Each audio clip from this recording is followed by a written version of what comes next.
Hello, I'm Renee Kizar, and I'm here to kick us off for the Johnson Controls presentation about net zero buildings. So as we start, a little bit about myself, and then I'll hand it over to my colleague, Ricardo Busset. My name is Renee Kizar. I work for Johnson Controls in our sustainability group, leading both the vision of our sustainability program and our goals, as well as the execution plan of how we're going to be delivering those over the next decade. I'll hand it over to Ricardo for him to introduce himself. Thank you, Renee. Well, I'm Ricardo Busset, and I'm responsible for government relations, public affairs, and sustainability for Latin America. So, well, I'm really glad to be with you today. So back to you, Renee. Great. So what we'll be talking about today is how Johnson Controls views sustainability, our strategic approach, and then we're going to actually go pretty deep into how we are viewing the low carbon transition or this net zero transition. So how we think about our program is really within 4 pillars. So the first is, as I just explained, and as probably the number one topic these days is around the net zero carbon and how we'll get there. So a couple pieces of our strategy. One is around the decarbonization within our facilities, looking at our fleet and how to decarbonize our fleet. We're also looking at the materials that we purchase from our suppliers. And we're also talking with customers around the use of our products in their facilities. Also their expectation and how we can connect through the supply chain, everyone's targets towards net zero. And it also includes with that energy that we are using, how do we move to 100% renewable electricity? For nature positive, a second part of our pillar. So within nature positive, we look at water, we're looking at waste, and we're actually part of a few working groups that is helping to determine the specific material topics in the nature related kind of climate topics for the built environment and what those could be.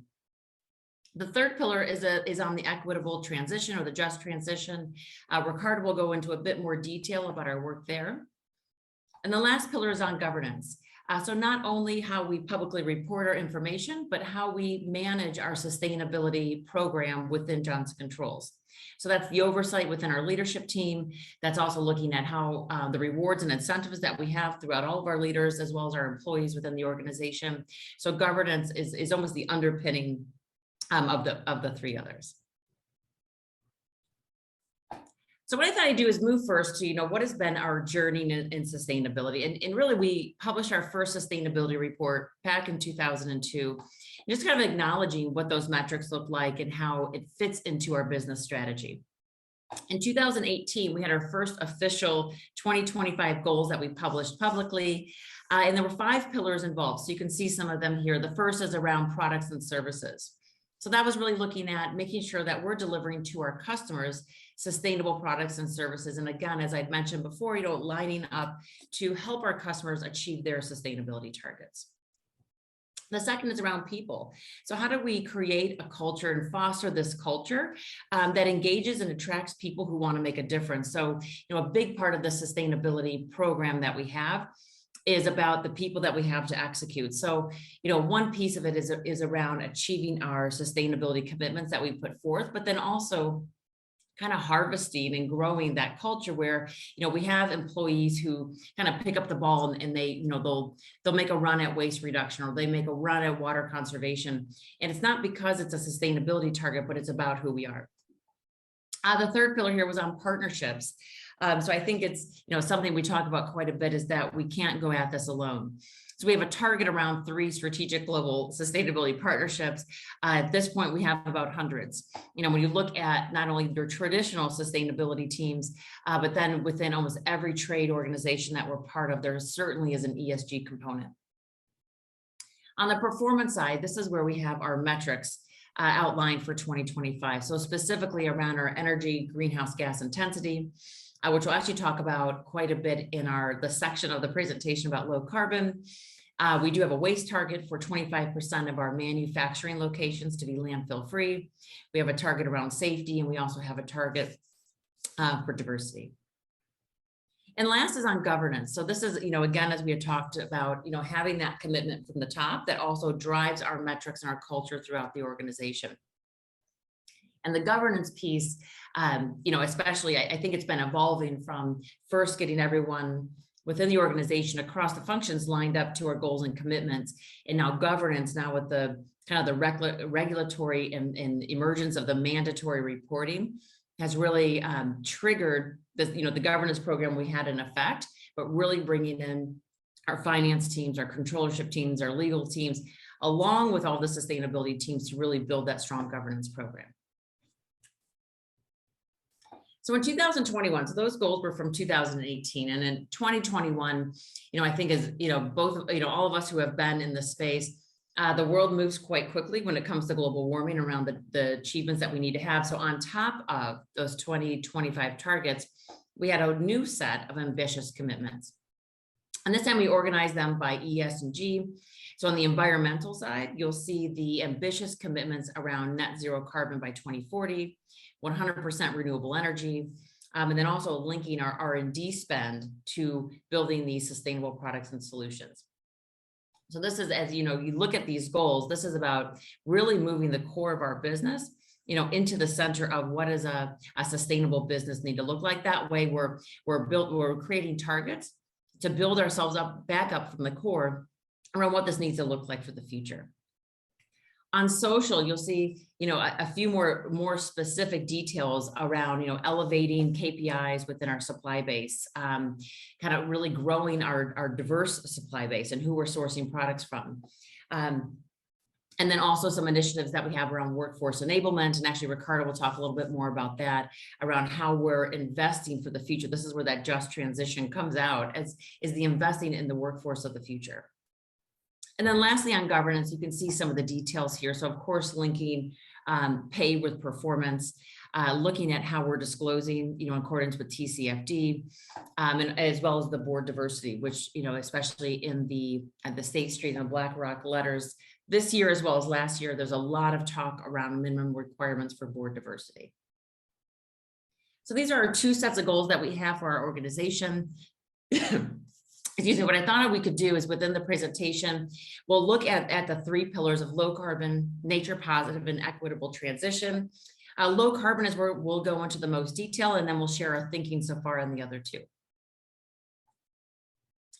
So for low carbon, so our emission reduction targets, as we just went through, but here just to be a bit more explicit, we're moving from these 2025 targets of revenue-based intensity goals to absolute emission reduction.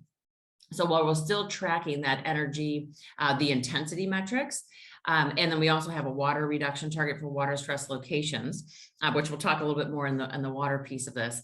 But we're moving to this absolute emission reduction. And I actually think it's been helpful for the organization to be thinking about absolute emission reduction, because then you're not playing with, what would that equation look like based on our revenue? Of course, we have the revenue projections, but this just allows us to focus on, I'll say, that full decarbonization of our scope 1 and 2, as well as that decarbonization of our scope 3, whether it be with supply base or products of use. And as we also think about these, the absolute emission reductions, we actually are already at 38% for scope 1 and 2. But in order to keep the organization moving, we're already putting plans in place for our 2030 target of 55%. Also understanding that's just another, another stop on the road to get to net zero. So we really do have our eyes set on net zero. And these, I'll say, interim targets have been a great way for us to put near-term execution plans in place. So this next slide, this is how, we map out carbon reduction. So a lot of times, I think recently people are, we're talking about what does our net zero transition plan look like? What does our carbon transition plan look like? Where we're starting today is really, this is just a mapping of how we look at our scope 1, 2, and 3. And then the amount of carbon we have within each. So on the left side, I should say scope 3 upstream. So that's all of the scope 3 that's involved in the products that we're sourcing, the capital goods, all those categories that have to do with upstream emissions. And then it moves itself to scope 1 and 2, which is within Johnson Controls and within our facilities, within our fleet, within our refrigerant emissions, everything that builds up that scope 1 and 2, those are our internal initiatives. And then to the far right is scope 3 again, and that's downstream. And that's where the primary focus there is around our products and use and the energy being used to operate our products. So how we're mapping this out is this way, even with breaking out scope 3 into upstream and downstream, it creates a clearer way for our functions to engage. So for sure on scope 3 upstream, we have our procurement team heavily engaged, and we actually go through that calculus to line up each of the initiatives that build up those emissions for scope 3. What does that look like? So specifically for upstream scope 3, it's embodied carbon is our primary focus of just measuring it and putting these R&D plans to work to reduce the embedded carbon. And then we also have a specific focus on net zero carbon materials. In particular, where we've started is related to the First Mover Coalition with WEF and with the US State Department, but getting that alignment around what does net zero, near net zero carbon look like. So those are our two primary initiatives for upstream scope 3. For scope 1 and 2 within our own footprint, we are looking at our facility decarbonization. So, as a global manufacturer, we actually have, we have thousands of facilities globally that emissions are tied. It's not as if there's, a couple of facilities that are driving most of those emissions. So we are looking across our entire footprint and understanding how do we fully decarbonize those buildings. The second one is around our fleet. So we have one of the largest fleets in the world. And many of the big logistics companies that have a similar size of fleet, looking at what that fleet emission reduction program needs to look like. And again, it's, what does that roadmap to 2025, 2030, and then 2040 look like?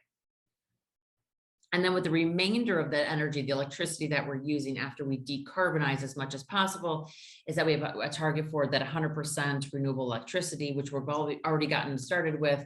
At times and again, it looks differently by region, but some of our facilities have invested in their own on-site renewables.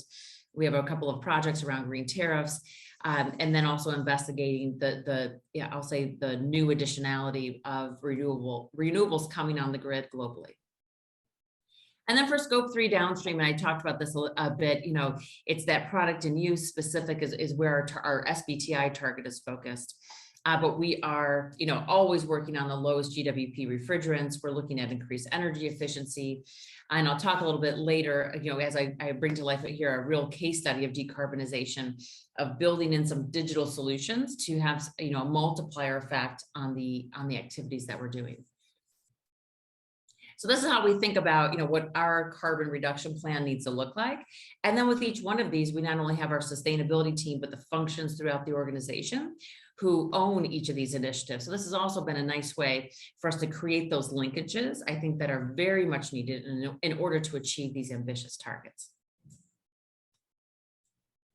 So moving on of how we're kind of connecting all of this together. So we had done a report with Forrester around the key global trends, and some of this might not be news to you, but I feel like it's also good, because as a sustainability professional, we live in this every day. But as we look at the key global trends that are coming from outside our practice or discipline, I think it's always interesting to kind of take a step back and say, okay, how does this fit into, our overall business planning? So, the first one, I think, I was even talking about this morning with one of my colleagues, ESG was on, CNBC was the top story today. So it is a significantly accelerated trend, and no longer for the small tables at a party, but these are on, whether it be I'll say our sustainability conferences to each of our association conferences. As I alluded to before, everyone's talking about sustainability and it being a top priority.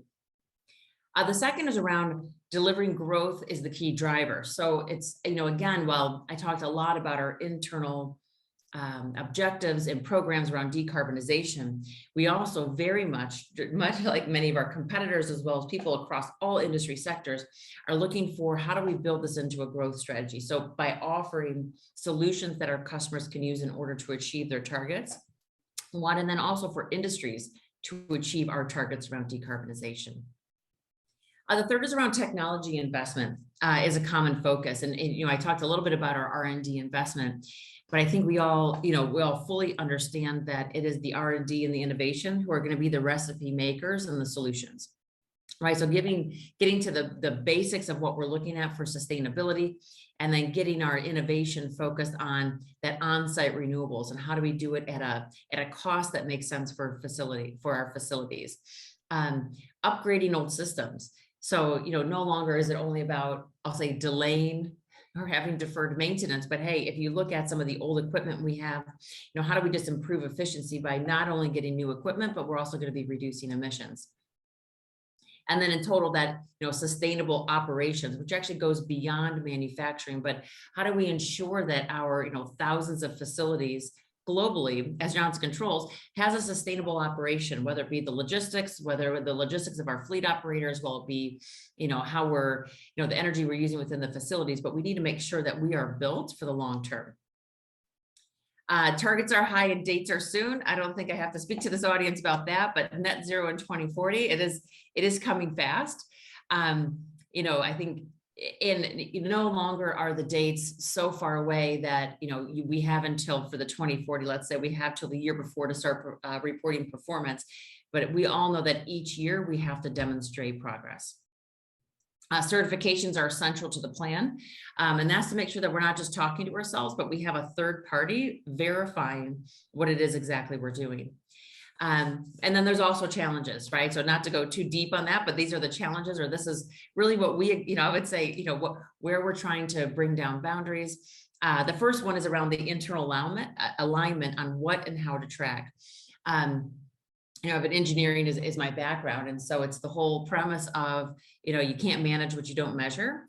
And what I found is, even the first step, we have a lot of great ideas on how to either decarbonize or reduce water, whatever the goal might be. But the first step is really just showing our organization the metrics.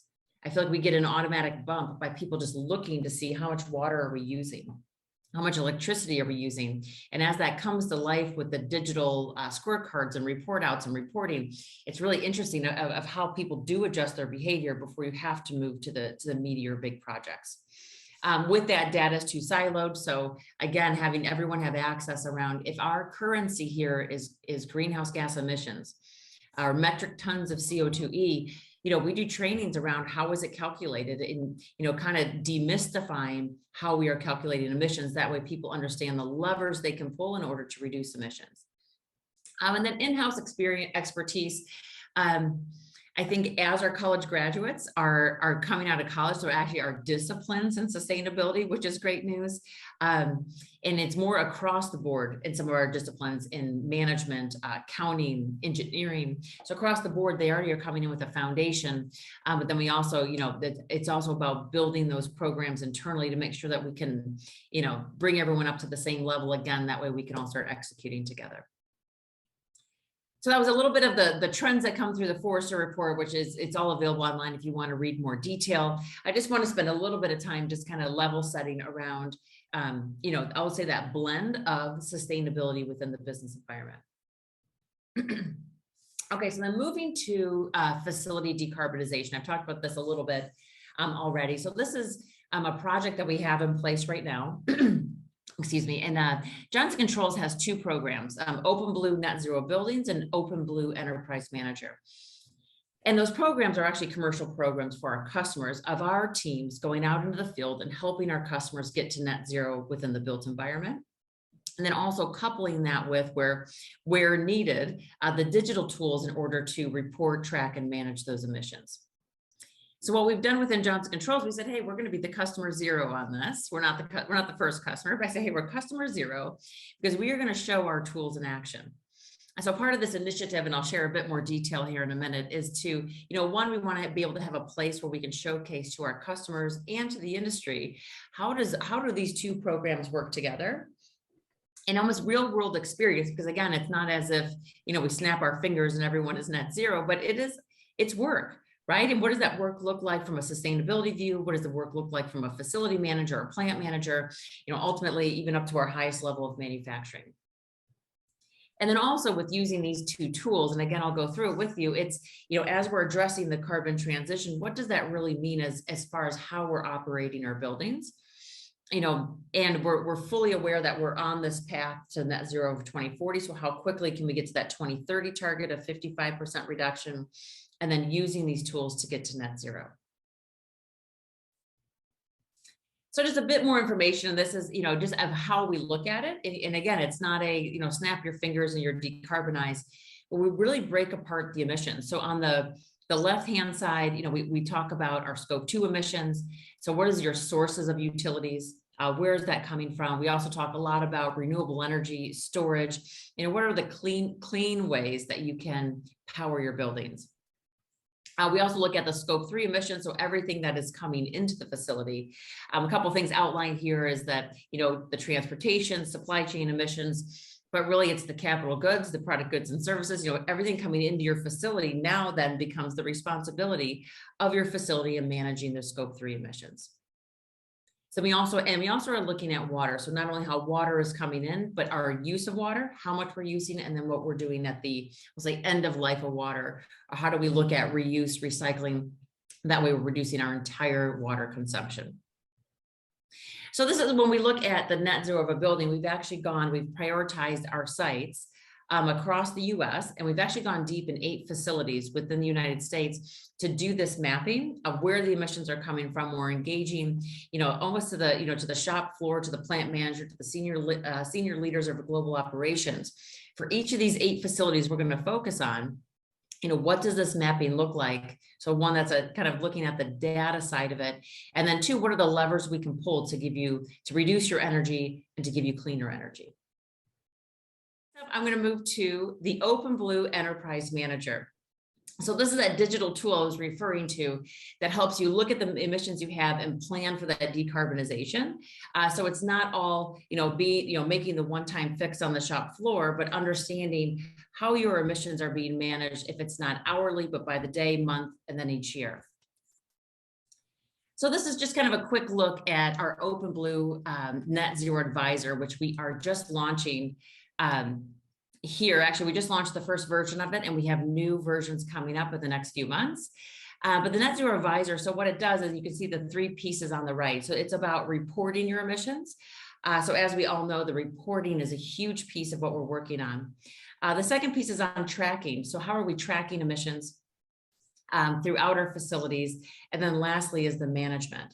So not only, once we know what the emissions are, how are we managing so that way we can reduce? And the Net Zero Advisor piece of OpenBlue actually has, the ability that within the facility, you can be looking and tracking the emissions. But then also from a central view, at any day I can go and log in and see how we're performing, whether it be water, energy, or emissions. And then this is another, when I talked about the 2 releases, so our current release does look at the greenhouse gas reporting against specific baselines that we have.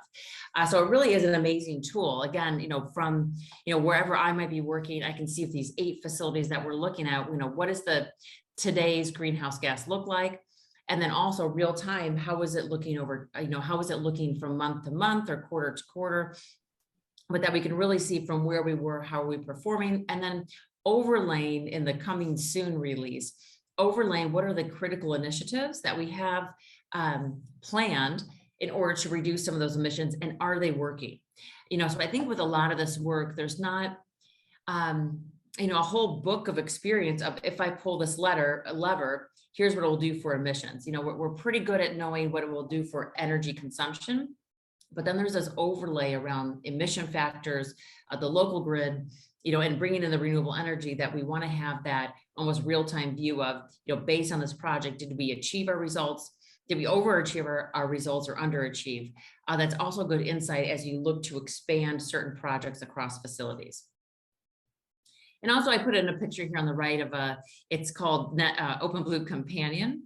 And this is just kind of like a bonus module that we have available. And really what this companion, what the companion app will do is that within the facility, it actually helps to monitor the movement within a facility of your people. It helps to, understand who's in which meeting rooms, how many people are in there, and potentially when might you need to move. So a lot of that was developed based on COVID, but as we think about coupling that with our, we have a healthy buildings pillar to our strategy, is that we have a way to manage the space within of our buildings.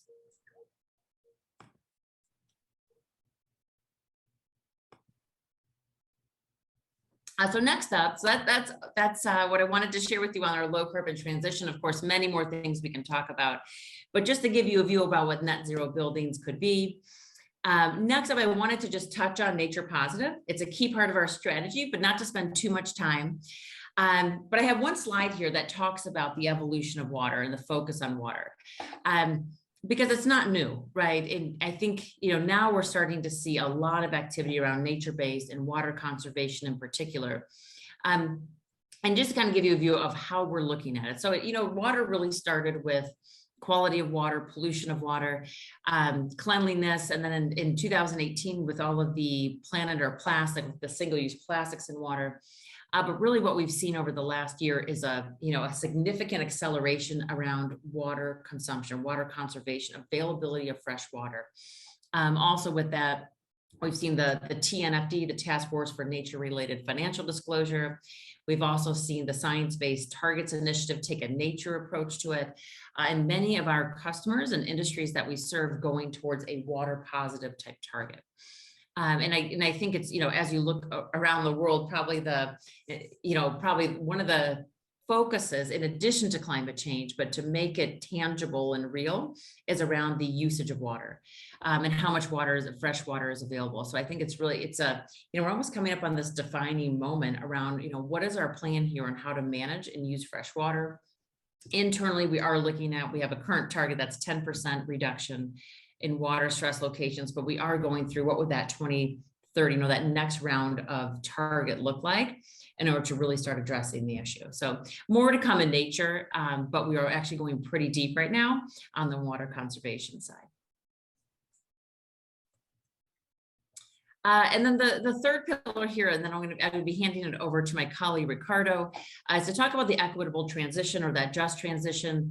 I think as we talk about the evolving nature of nature positive, even much more evolving is this just transition in the specific topics and how we will be rating ourselves and thinking about programs as they evolve to make sure that we're ready, not only our organization, but also, the communities which our employees work and operate, as well as the communities that we serve.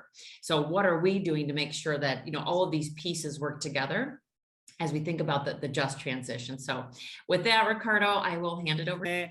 And good morning, good evening, good afternoon. And I'm just going to go really quick on equitable transition. And as everything in life, equitable transition also starts with a mission, right? And if you take a look to our statement, you will see that part of that transition involves a close bond with the communities in which we operate.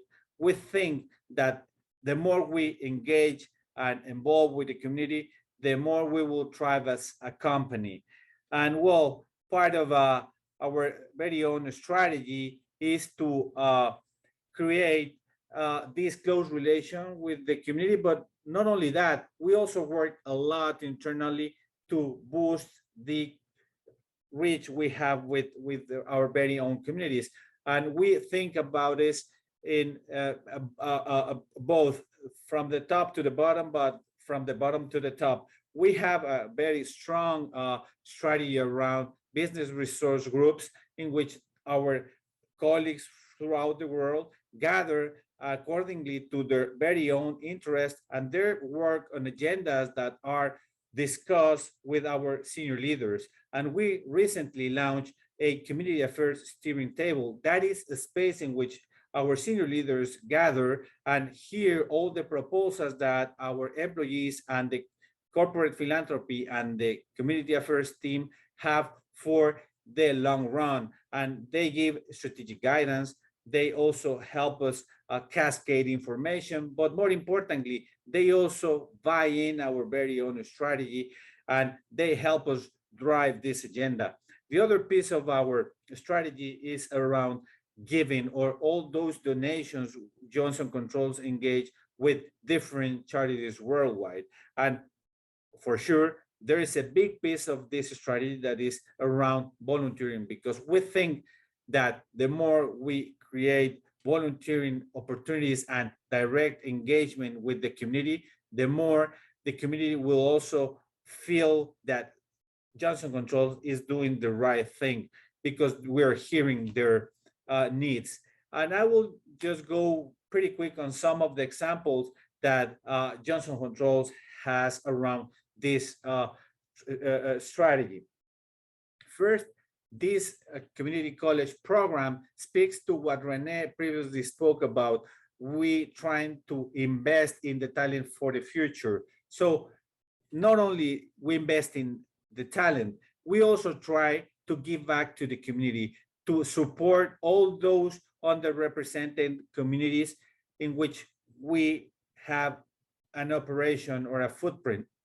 And what we do there? Well, we engage with community colleges and we invest in programs that train all those students in HVAC, fire, security, and digital disciplines. Up to now, we have invested a little more than $50 million in this program. We have already created one cohort of 10 community colleges investing in each year $1 million. Our goal here is to move from 2 cohorts that we have already to 5, and that will come in the very short term. So, well, another part of our strategy is to create strong relations with nonprofits that can make a big difference in the community. And that's what we have been doing for the past 10 years with United Way. We have worked a lot with them to create fundraising campaigns, to create volunteering opportunities, and well, also to match all the goodwill that our very own employees have to give and willing to give with the charity. So we have reached the number of $75 million of supports and gifts through the United Way initiatives we have deployed during the past years. But not only that, as I shared with you, we have also created strong volunteering programs with the organization in places like the US, Mexico, Brazil. And you can see that the pandemic didn't stop us. Commonly, we engage with our communities in presence, but the pandemic taught us that there were other ways to engage, and we created the past 2 years lots of virtual opportunities in which our employees shared with school teachers, with students going from colleges up to down to the elementary schools, some of the knowledge and the ways that Johnson Controls can help and contribute to net zero, to the sustainability agenda, but also to the way that they can thrive as individuals. Now, another piece of our strategy definitely is around our very own employees. This is just an example of all the good work that our colleagues globally have done during April in Earth Month's context. You can see that we deploy our employees throughout the world in all the regions in which we have a presence in order to engage directly with the community now that we are allowed to go out and engage in the traditional way, right? And a couple of numbers I would like to share with you as part of this positive impact that we created with these opportunities. Only in April, during Earth Month, about 2,000 of our employees engaged in different volunteering opportunities, and we accumulated more than 4,000 volunteering hours during that specific month and only for the Earth Month celebrations. So this is what JCI is about. It's about, doing a good business, focusing on the really important topics for our society, but also to directly engage and make a difference in the communities in which we operate. You see projects coming from Singapore, but also you see in Ireland, Costa Rica, Brazil, Mexico, and for sure the US. Now, we not only do that, we also are trying to go further, and we are taking a lot of effort to I will do this again. I get a little stuck with this one.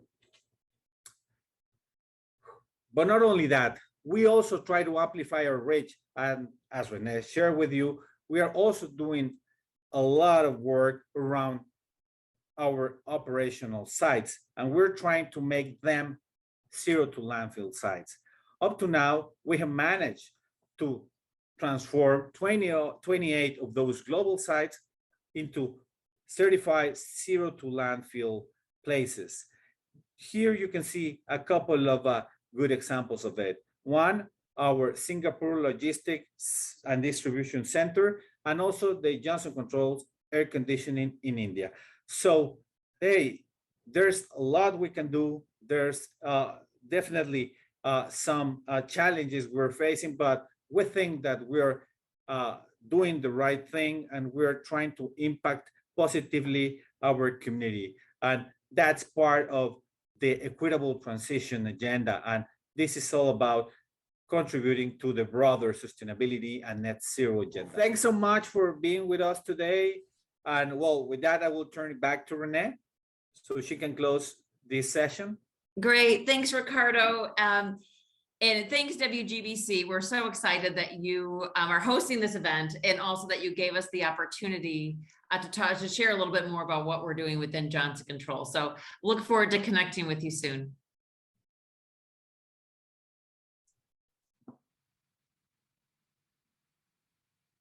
We thank Johnson Controls for this amazing presentation, for all of the knowledge that was shared into different perspectives from the business side, from the market, the trends, and what are the things that we can be doing as professionals in the built environment by volunteering, by bringing in also the social value of the things that we do as organizations. Now we will have a bit of time for questions. We have Ricardo here with us. Thank you, Ricardo, for joining us and welcome to this part of the presentation for a couple of Q&A during our session. Thank you, Juanita. I'm glad to be with all the GBC members and with all the audience. So happy to answer those questions. Absolutely. So let's start with the first question that I received. Will Johnson Controls take part of COP27 in Egypt for a call to climate action with a new initiative? After success in achieving targets approved by the SBTi towards 2030 emissions reduction? Well, that's a very good question, and thanks for that. I would say that actually Johnson Controls is already engaging with COP26, and we will continue engaging going forward. We're looking to COP27 on that. And actually our CEO, George Oliver, through different forums and groups in which Johnson Controls participate, have been an active advocate in terms of strong climate action goal coming from the industrial sector, right? So no doubt we're gonna continue engaging going forward. Thank you, Ricardo. I also wanted to ask you, now that we are moving in this journey across the world and we're coming to the Americas region, I wanted to ask about your point of view about how in the Americas we're working towards net zero carbon solutions. And perhaps we can touch on the advocacy side of it. And we could talk about Latin America and how do you see the journey towards net zero carbon buildings for our region? Well, Juanita, I think that our region is plenty of has plenty of opportunities to tackle this agenda. I think that we have seen, at least in Latin America, lots of movement in recent months. And the World GBC has been a strong ally of us in advocating for a policy environment which addresses the need to reach net zero carbon. So definitely, I've seen that, for example, Colombia, your home country, is one of the places in which the agenda has really speed up a lot. And we have been engaging with some conversations with the current administration. And actually, we're looking forward to connect those with the coming government in the country so we can continue building this strong environment towards net zero. That's the same in Mexico. We've seen same progress in Costa Rica. I know that you guys have been working a lot in Chile. So, well, definitely Latin America has a strong net zero carbon movement. And I think that we can lead the way, right?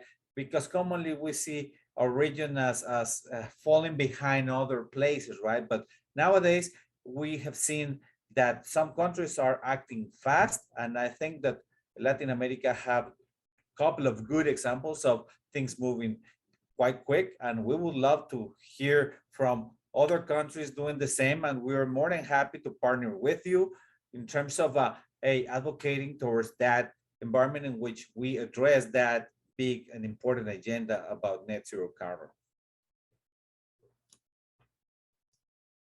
Thank you very much, Ricardo. Yes, that's exactly what's happening from World GBC side. We are seeing from the last 3 years a big movement towards net zero carbon buildings and towards organizing the baseline, talking about energy efficiency, and then pushing forward the ambition to other areas. And as you know, and as Johnson Controls has supported throughout the years, we have been working with around 15 cities, municipalities, and states to promote policy for energy efficiency and now net zero carbon buildings and roadmaps.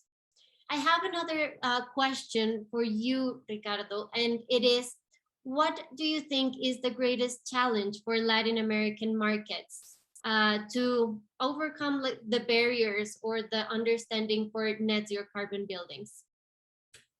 Well, I think there are lots of challenges, and I will see at least a couple of them as pretty critical for the region. First of all, how we can discuss this agenda between all the stakeholders, right? Because commonly we used to address this in a, let's say, just one sector basis. For example, if the industrial sector or the private sector speaks about net zero carbon, it commonly gathers in forums like this, but not necessarily we include the other pieces of the equation that are needed to be successful. Like, for example, including policymakers, decision makers, the financial sector, you know. So I think that a challenge for us is to gather together and start discussing the ways we can move the agenda forward. Another topic is about economics, you know, and I think that the pandemic and the current economical situation globally and specifically when it comes to Latin America, I think that also presents a bit of a challenge, right? Because commonly Latin American countries does not have all those resources that developed regions or countries commonly grant for this type of transitions, right? So I think that there's an open space for us to speak a lot about international cooperation, how we can link with all those developed economies and start working on a common agenda, because the problem is common for everybody. But I think that the more we align this in a more organic way, we are going to be more successful going forward.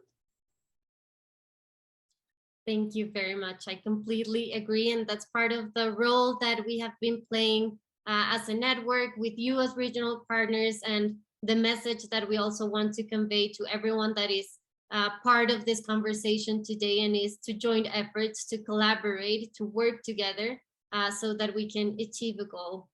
And in the last couple of minutes that we have, what would be the message that you would like to send to the participants of this event today? If you could invite them or send them one message, what could it be? Well, I will say that the most complicated step to make in this agenda is just to make the first step. Because once you do the first action within your company or your organization, you will see that little by little, you will start building a robust strategy to address net zero carbon. And I think that something that we should all keep in mind is that we should look at places like the World GBC as a strong allies of us in terms of finding knowledge around net zero carbon agenda, right? So please don't hesitate, take the first step, and the World GBC, Johnson Controls, and other companies and well, other stakeholders will gladly jump into the table and help you build a net zero carbon strategy. So please do it and do it now. Now is our time. Thanks so much, Juanita. Thank you very much, Ricardo, and to all of the team of Johnson Controls for joining us today in this 24-hour event going around the world looking for solutions for net zero carbon buildings. Thank you very much. And now we'll continue with our following session with the U.S. Green Building Council. So thank you, Ricardo, and thank you everyone for joining this session, and continue connecting with us for the next to follow.